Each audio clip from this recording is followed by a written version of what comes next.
जय जिनेन्द्र। नमो अरिहन्ताणं नमो सिद्धाणं नमो आयर्याणं नमो उवज्झायाणं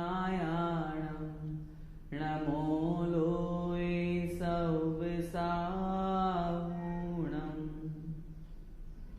पंच परमेष्ठी भगवान की जय हो।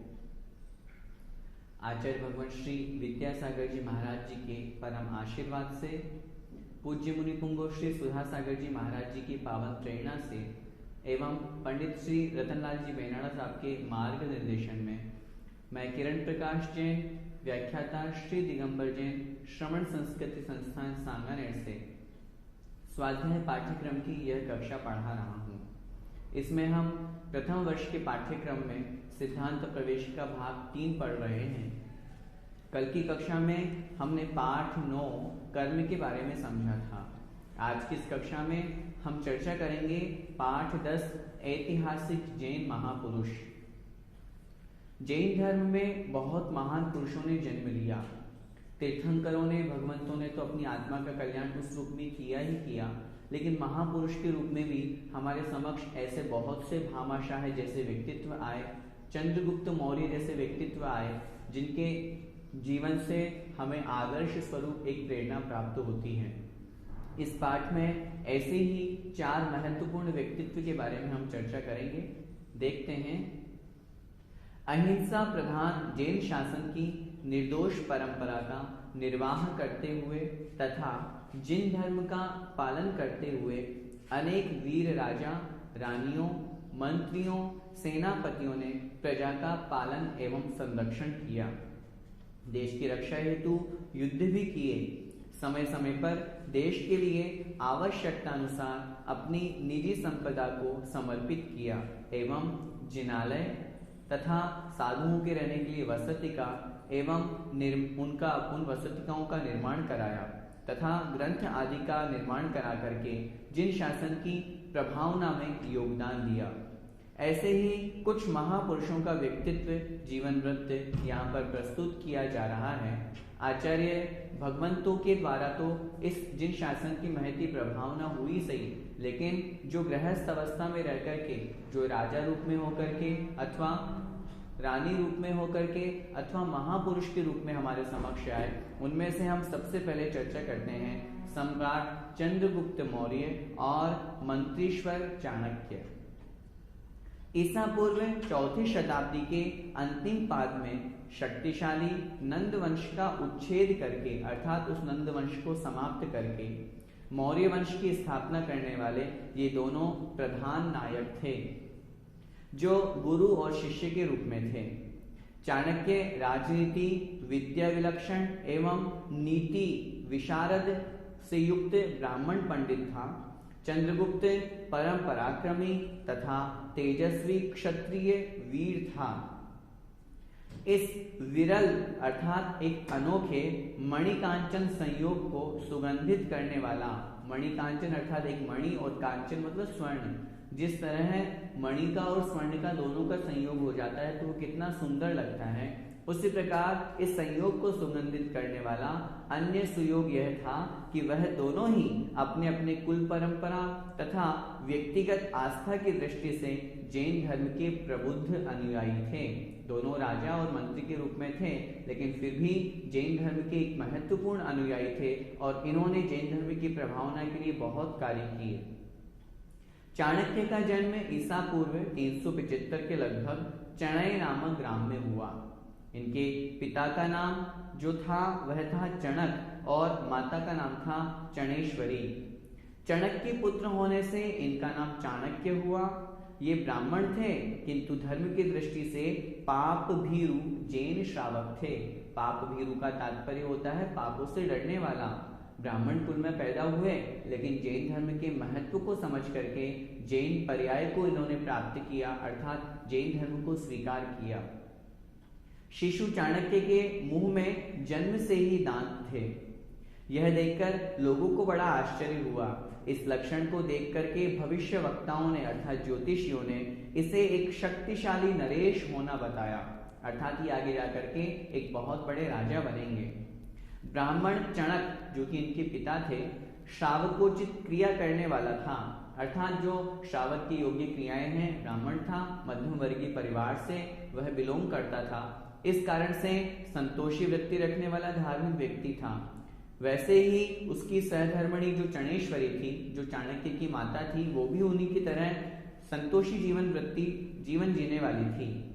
राज्य वैभव के वे लोग पाप और पाप का कारण समझते थे कि राज्य प्राप्त होगा तो उसके निमित्त से कितना पाप होगा और पाप के कारण से और पाप का बंध होगा। इस कारण से चणक ने शिशु के वे दांत उखड़वा दिए कि नहीं, मुझे अपने बेटे को राजा नहीं बनवाना। इस पर साधुओं ने अर्थात भविष्य वक्ताओं ने उसकी भविष्यवाणी की कि अब वह स्वयं राजा नहीं बनेगा, किंतु अन्य व्यक्ति के माध्यम से राज्य शक्ति का उपभोग और संचालन करेगा। अर्थात राजा कोई और बनेगा, लेकिन उसकी पूरी की पूरी जिम्मेदारी इसकी होगी, पूरे के पूरे राज्य का संचालन इनके माध्यम से होगा। बड़े होने पर तात्कालिक ज्ञान केंद्र तक्षशिला तथा उसके आसपास निवास करने वाले आचार्यों से चाणक्य ने शिक्षा प्राप्त की। वहां से शिक्षा प्राप्त होने से ये तीक्ष्ण बुद्धिमान होने के कारण से समस्त विद्याओं एवं शास्त्रों में बड़े पारंगत हो गए।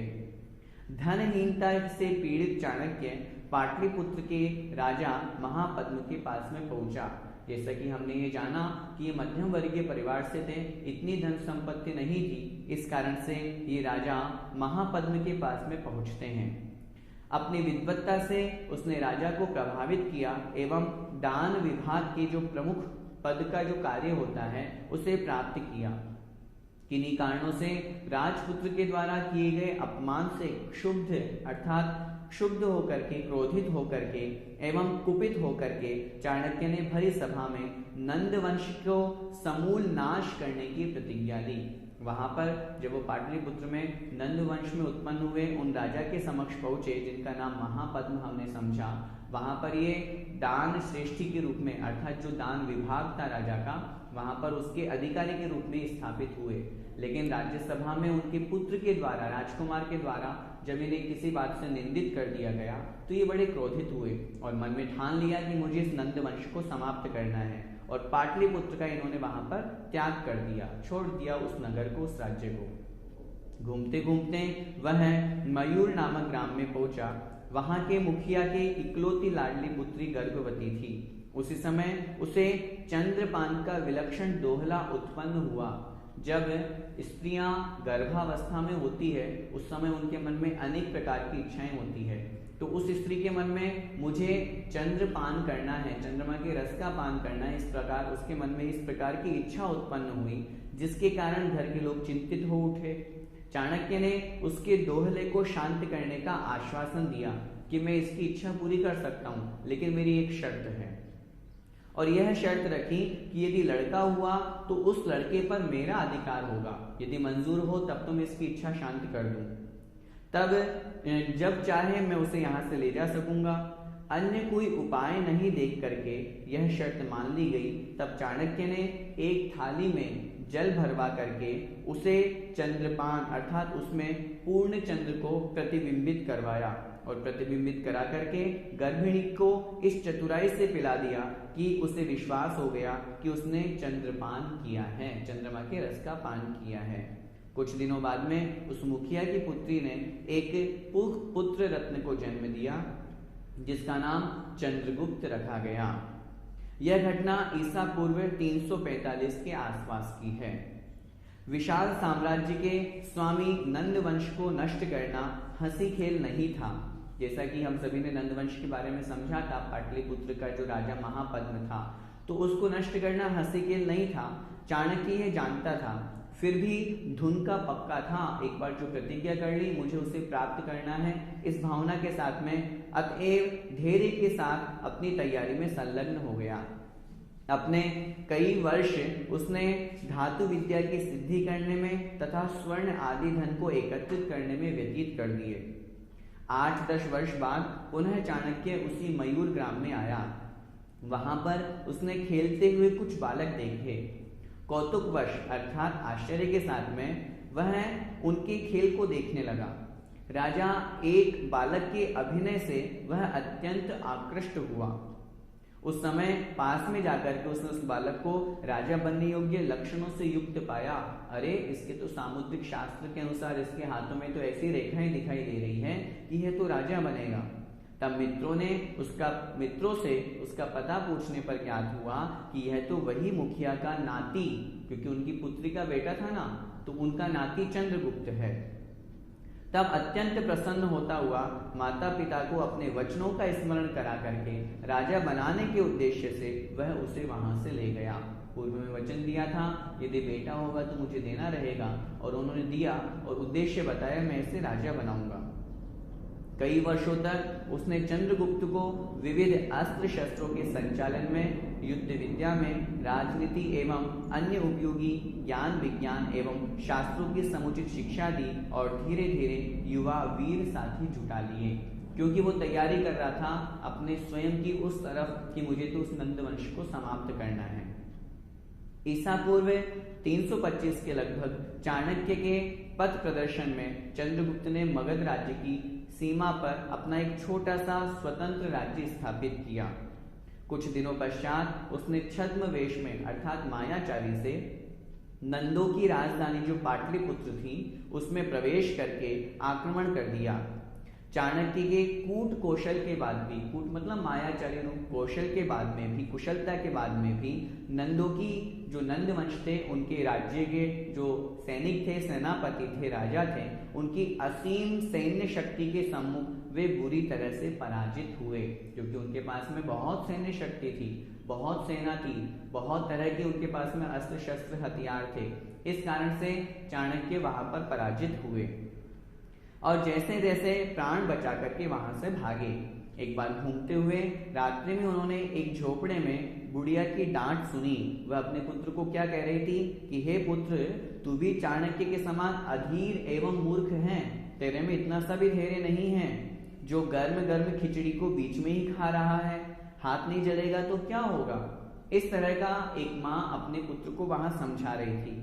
चाणक्य को समझ में आई कि सीधे राजधानी पर हमला बोल करके मैंने गलती की। फिर क्या था, फिर उन्होंने नंद साम्राज्य के सीमावर्ती प्रदेशों पर अधिकार करना प्रारंभ कर दिया और एक के पश्चात एक करके गांव में, नगरों में और गढ़ अर्थात किलों आदि को बड़े छल कपट और कौशल के साथ में जैसे बना वैसे उसको हस्तगत करने लगे, अर्थात उसको अपने अधिकार में लेने लगे, उनको जीतने लगे। चंद्रगुप्त के पराक्रम, रण कौशल एवं सैन्य की संचालन पटुता, चाणक्य की कूटनीति तथा सदैव सजग गिद्ध दृष्टि के परिणाम स्वरूप प्रायः सभी नंद कुमार लड़ते लड़ते वीर गति को प्राप्त हुए।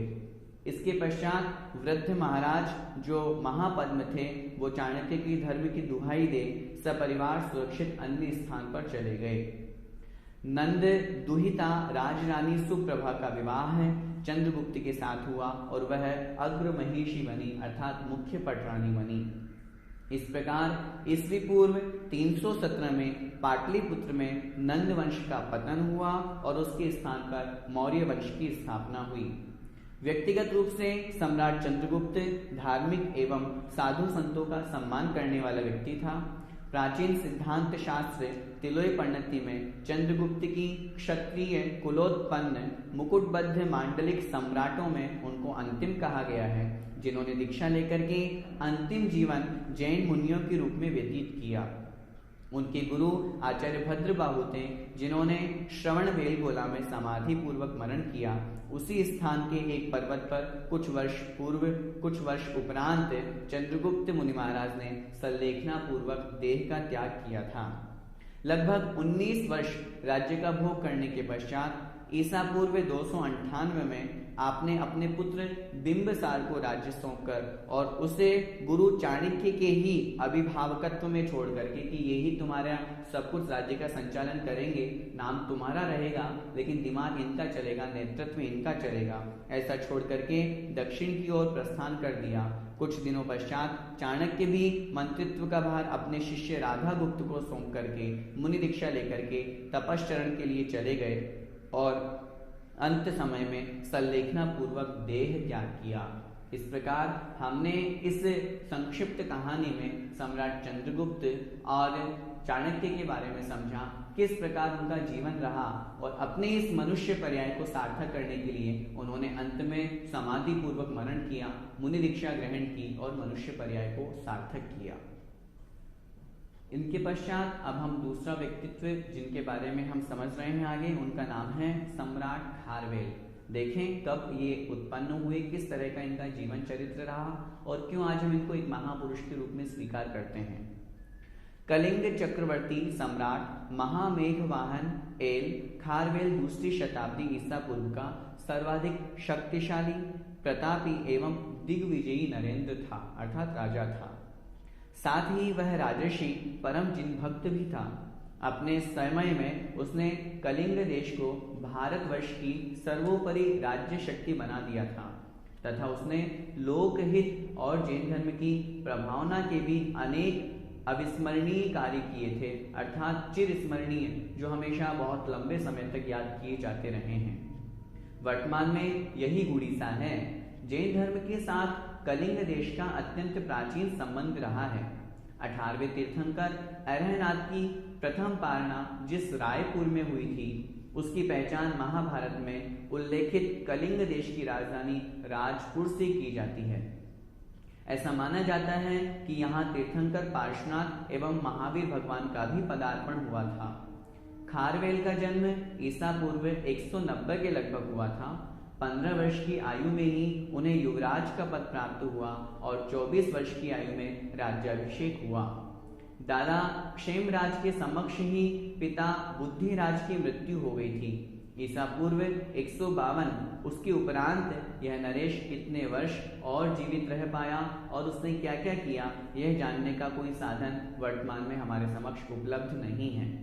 सम्राट खारवेल का विश्वश्रुत अर्थात विश्व में जो सुना जाता है, प्रसिद्ध है, ऐसा शिलालेख वर्तमान में उड़ीसा राज्य के पुरी जिले के भुवनेश्वर से 3 मील दूर स्थित जो खंडगिरी पर्वत है, वहां के उदयगिरी नामक उत्तरी भाग पर बने हुए हाथी गुम्फा नामक विशाल एवं प्राचीन गुफा मंदिर के मुख एवं छत पर 17 पंक्तियों में लगभग 84 फीट के विस्तार में उत्कीर्ण किए हुए हैं। हमें इन ऐतिहासिक महापुरुषों के बारे में जो जानकारी प्राप्त हुई वो इन्हीं शिलालेखों के माध्यम से प्राप्त हुई है।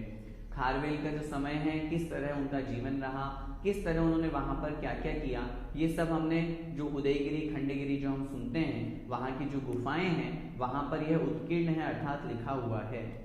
लेख के प्रारंभ में अरिहंतों एवं सिद्धों को नमस्कार किया गया है। शिलालेख के अनुसार राज्यकाल के 13वें वर्ष में इस राजर्षि ने सुपर्वत विजय चक्र में अर्थात जो उसका प्रांत था, वहां की स्थित कुमारी पर्वत पर अपने राजभक्त प्रजाजनों द्वारा पूजे जाने के लिए उन अरिहंतों की पुण्य स्मृति में निषिद्धिकाएं निर्माण कराई। निषिद्धिकाएं अर्थात उनके द्वारा पूजने योग्य जो स्थान हैं, उनका निर्माण लाभ प्राप्त कर चुके थे। तपोधन अर्थात तपस्या ही जिनका धन है, ऐसे मुनियों के आवास के लिए गुफाएं बनवाई। स्वयं ने उपासक अर्थात श्रावक के व्रत ग्रहण किए और अरहन मंदिर के निकट उसने एक विशाल मनोरम सभा मंडप अर्थात एक अर्कासन गुम्फा बनवाई।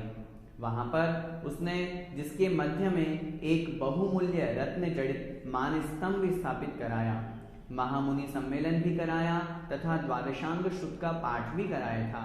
जिनेंद्र भगवान का उपासक राजर्षि जो स्वयं को भिक्षुराज कहता था, संभव है ग्रह और राजकार्य से विराम लेकर जैन मुनि के रूप में उसने कुमारी पर्वत पर तपश्चरण करके आत्म साधना की हो। जब इनका जीवन चरित्र इस तरह से उज्जवल रहा, राजर्षि होने के बाद में भी, राजा होने के बाद में भी धर्म के प्रति इतना समर्पित, इतना सारा का सारा कार्य इन्होंने वहां पर करवाया, तो निश्चित रूप से इन्होंने अंतिम समय में जिन दीक्षा धारण की ही होगी।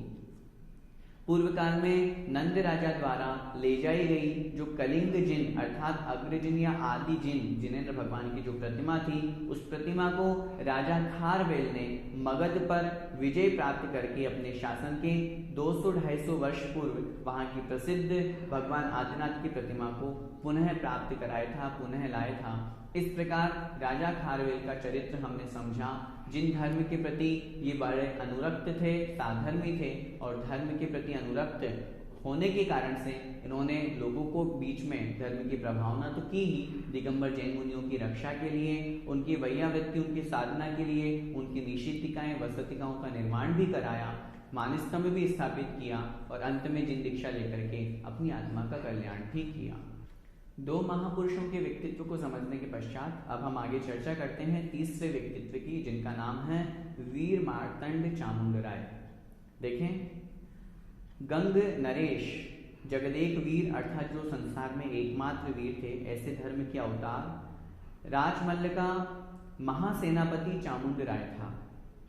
वह बड़ा वीर योद्धा, परम जिनेंद्र भक्त, कन्नड़, संस्कृत और प्राकृत भाषा का विद्वान, कवि एवं ग्रंथकार, सुदक्ष सैन्य संचालक अर्थात बहुत कुशल अपनी सेना का संचालन करने वाला एवं जैन सिद्धांत का अच्छा ज्ञाता था।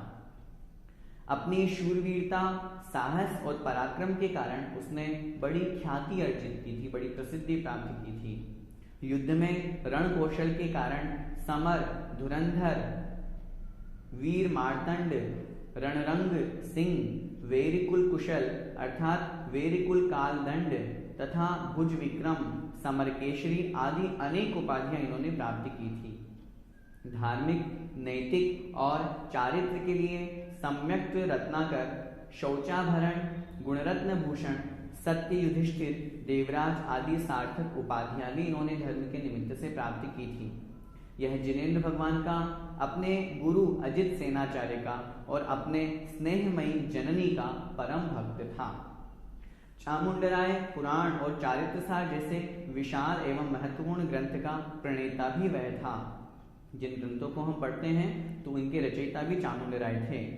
गोमटसार की वीर मार्तंडी टीका जो कि कन्नड़ में है, उसमें भी चामुंडराय रचित मानी जाती है, और चामुंडराय की प्रेरणा से अथवा निमित्त से आचार्य नेमिचंद्र सिद्धांत चक्रवर्ती ने अपने सुप्रसिद्ध सिद्धांत ग्रंथ गोमटसार, कर्मकांड, जीवकांड, त्रिलोकसार आदि की रचना भी की थी।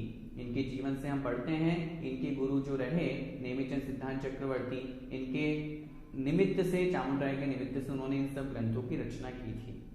उन्होंने चंद्रगिरी पर्वत पर इंद्रनील मणि की नेमिनाथ भगवान की प्रतिमा विराजमान करवाई थी एवं अपनी जननी अर्थात कालल देवी की इच्छा पूरी करने के लिए सन 978 में ईस्वी में भगवान बाहुबली की विश्व विश्रुत अर्थात जो संसार में प्रसिद्ध है ऐसी विशाल 57 फुट की खड़गासन प्रतिमा निर्मापित एवं प्रतिष्ठित करवाई थी, जो रूप, शिल्प और मूर्ति विज्ञान की दृष्टि से अद्वितीय कलाकृति है। जैसा कि हम सभी जानते हैं, गोमटेश्वर बाहुबली भगवान की जो प्रतिमा है वो इन्हीं चामुंडराय ने बनवाई थी। इनकी माता की इच्छा हुई कि मुझे बाहुबली भगवान के दर्शन करने हैं और इस निमित्त से उन्होंने वहां पर बाहुबली भगवान की प्रतिमा बनवाई। इन चामुंडराय को गोमट भी कहते थे। तो गोमट के जो ईश्वर बने अर्थात स्वामी है ऐसे गोमटेश्वर बाहुबली भगवान, यह विश्व के आश्चर्यों में परिगणित है। इसलिए ऐसी महान प्रतिमा को आज भी हम देखते हैं तो मन में बड़ा हर्ष भाव और भगवान की वीतरागता के हमें वहां पर दर्शन होते हैं। इनकी पत्नी अजिता देवी धर्मपरायण महिला थी। इनका सुपुत्र जिन देवन भी धर्मात्मा था। लगभग 990 ईस्वी में इस महान कर्मवीर एवं धर्मवीर चामुंडराय का स्वर्गवास हो गया, लेकिन आज भी हम लोगों के बीच में उनका नाम है। उसका सबसे बड़ा कारण है धर्मपरायणता, और जाते जाते इन्होंने हम लोगों के लिए जो गोमटेश्वर बाहुबली भगवान की उस अद्वितीय प्रतिमा का निर्माण कराया और उन्हीं नेमिचंद स्वामी महाराज के द्वारा उस प्रतिमा की प्रतिष्ठा की गई, जो आज हम जैनियों के लिए बहुत बड़ा आदर्श है। सिर्फ हम ही नहीं, अन्य विदेशी लोग भी वहां आकर के उस वीतरागता को निहारते हैं। देश के प्रधानमंत्री, पूर्व में भी जो राज्य मंत्री हुए, प्रधानमंत्री हुए, अनेक लोग वहां पहुंच करके वास्तविकता की उस दिगंबरत्व का दर्शन करते हैं और हर्षोल्लासित होते हैं। भगवान गोमटेश्वर के दर्शन करते समय मन में बस यही भाव होता है, बस भगवान को देखते रहें। इतनी सुंदर प्रतिमा आज तक कहीं देखने को नहीं मिली और इतनी खड्गासन, इतनी बड़ी प्रतिमा निश्चित रूप से हम सभी भव्य जीवों के कल्याण के लिए एक निमित्त है, सम्यक्त्व का साधन है। इसलिए हमें वहां पर दर्शन करने अवश्य जाना चाहिए और जिनके निमित्त से वह प्रतिमा निर्माण हुई, ऐसी चामुंडराई की माँ को भी धन्यवाद दें और उन चामुंडराई के व्यक्तित्व को भी ग्रहण करके हम भी उनके समान धर्म की प्रभावना के लिए इस तरह से मूर्तियों का निर्माण कराएंगे तो निश्चित रूप से हमारा जीवन भी सार्थक होगा। अब हम इस पाठ में चौथे व्यक्तित्व के बारे में चर्चा कर रहे हैं जिनका नाम है भामाशाह। भामाशाह दान में बड़े प्रसिद्ध हुए। आज हम किन्हीं भी श्रेष्ठी के आगे दानवीर भामाशाह की उपमा लगाते हैं, एक उनके साथ में तुलना करते हैं, तो कौन थे भामाशाह, किस तरह का उनका जीवन रहा और उन्होंने क्या परित्याग किया कि आज वो हमारे बीच में दान के रूप में सबसे अग्रणी रूप में महान माने जाते हैं। देखें, भामाशाह राणा उदय सिंह के समय में ही मेवाड़ राज्य का दीवान एवं प्रधानमंत्री था। हल्दी घाटी के युद्ध के समय, जो कि लगभग 1576 ईस्वी में हुआ, उसमें पराजित होकर के स्वतंत्रता प्रेमी और स्वाभिमानी राणा प्रताप जंगलों में और पहाड़ों में भटकने लगे। उस समय वहां की मुगल जो सेना थी उन्हें चैन नहीं लेने दिया, उन जंगलों में भी उन्हें वहां से भगाया। अतएव सभी ओर से हताश और निराश होकर उन्होंने स्वदेश का परित्याग करके अन्यत्र जाने का संकल्प लिया। मन में भाव बनाया, अब मैं यहाँ पे नहीं रहूंगा। इस बीच स्वदेश भक्त एवं स्वाभिमानी जो मंत्रीश्वर भामाशाह हुए, वो चुप नहीं बैठा था। वह देश के उद्धार के उपाय में जुटा रहा। ठीक जिस समय राणा भरे मन से, अर्थात मन में भाव नहीं था लेकिन जाना पड़ रहा था, इस भाव के साथ में मेवाड़ की सीमा से विदाई ले रहा था, वहां भामाशाह आ पहुंचा और मार्ग रोक करके खड़ा हो गया। उसने राणा प्रताप को ढाढ़स बधाई, अर्थात उसको शक्ति दी और कहा कि देशोद्धार के लिए उसे उत्साहित किया। उसे कहा इस तरह से राजा को भागना नहीं चाहिए, हमें अपने देश को, अपने राज्य के उद्धार के लिए और प्रयास करना चाहिए। तब राणा ने कहा, न मेरे पास फूटी कोड़ी बची है, न सैनिक हैं और न साथी हैं, फिर किस बूते पर मैं प्रयत्न करूं? क्या मैं प्रयास करूं कि इस कारण से मैं अपने राज्य को पुनः प्राप्त कर सकूं? भामाशाह ने तुरंत विपुल द्रव्य अर्थात बहुत सारा धन उनके चरणों में समर्पित कर दिया, जिससे 25,000 सैनिकों का 12 वर्षों तक बड़े आराम से निर्वाह हो सकता था। यह सब धन भामाशाह का अपना पैतृक एवं स्वयं उपार्जित किया हुआ धन था, अर्थात उनका निजी धन था। उस अप्रतिम उदारता एवं अप्रत्याशित, जिसकी हम आशा भी नहीं कर सकते, सोच भी नहीं सकते हैं, ऐसी सहायता पर राणा ने हर्ष विभोर होकर के भामाशाह को आलिंगनबद्ध कर लिया, अर्थात उन्हें गले लगा लिया। वह दुगने उत्साह से सेना जुटाने और मुगलों को देश से बाहर निकालने में जुट गया। अनेक युद्ध लड़े गए, जिसमें वीर भामाशाह और ताराचंद्र ने भी प्रायः बराबर भाग लिया। इन दोनों भाइयों ने मालवा पर, जो मुगलों के अधीन था, चढ़ाई करके 25 लाख रुपए और 20,000 अशर्फियां दंड स्वरूप प्राप्त कर राजा को समर्पित की और राज्य के गांव-गांव में प्राणों का संचार कर दिया, अर्थात प्रत्येक स्थान पर लोगों को उस तरफ आगे बढ़ने के लिए प्रेरणा दी। सैनिकों को जुटाना, युद्ध सामग्री की व्यवस्था और युद्ध में भाग लेना, इस प्रकार हर प्रकार से देश के उद्धार को सफल बनाने के लिए इन्होंने पूर्ण योगदान दिया।